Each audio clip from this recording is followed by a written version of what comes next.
오늘 말씀은 열왕기상 13장 11절에서 19절 말씀입니다. 하나님의 사람은 부름받은 선지자로 하나님을 떠나 우상 숭배를 시작한 북이스라엘과 여로보암 왕을 향해 담대히 하나님의 말씀을 선포합니다. 하나님의 메시지와 역사하심에 놀란 여로보암은 그를 붙잡고 싶었으나 그는 신과 예물을 준다는 유혹에도 흔들리지 않고 단호히 거절하는 하나님의 사람다운 모습을 보여줍니다. 하나님의 맡기신 미션을 마치고 돌아가는 길. 하나님의 사람 앞에 한 늙은 사람이 나타납니다. 그는 이렇게 말합니다. 나와 함께 집으로 가서 떡을 먹으라. 하나님의 사람은 다시 한번 하나님의 말씀을 상기하며 그럴 수 없다 단호하게 거절합니다. 참으로 하나님의 사람다운 모습입니다. 하지만 이 사람은 여로보암처럼 쉽게 포기하지 않습니다. 하나님의 사람이 속아 넘어갈 만한 말을 시작합니다. 늙은 사람은 오늘 본문 18절에 이렇게 말합니다.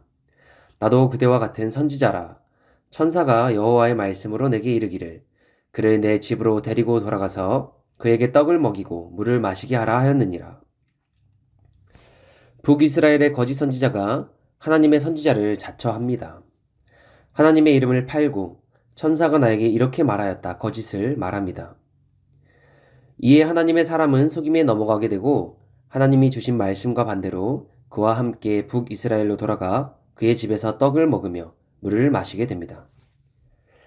만일 하나님의 사람에게 이 일로 인해 누군가 정죄를 한다면 이 사람도 나름 억울함을 호소할 수 있습니다.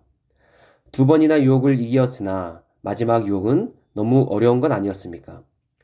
하나님의 이름으로 찾아온 자를 어떻게 박대할 수 있겠습니까? 그렇습니다.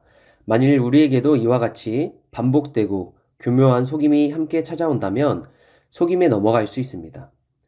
그런 우리에게 하나님은 본문 속 하나님의 사람의 모습을 통해 이렇게 말씀해 주고 있습니다. 사단의 공격은 쉼이 없고 사단도 나의 이름으로 찾아올 수 있으니 잠시의 승리로 방심하지 말고 영적으로 항상 깨어 분별해야 한다. 영적으로 항상 깨어있기란 쉽지 않습니다. 아니, 어려운 일입니다. 하지만 그리스도인은 어렵다 하여 포기하는 자들이 아닌 어떻게 이 어려움을 이겨내고 하나님이 원하시는 영적인 분별력을 가질 수 있는지를 말씀에서 찾고 하나님께 묻는 자들이 되어야만 합니다.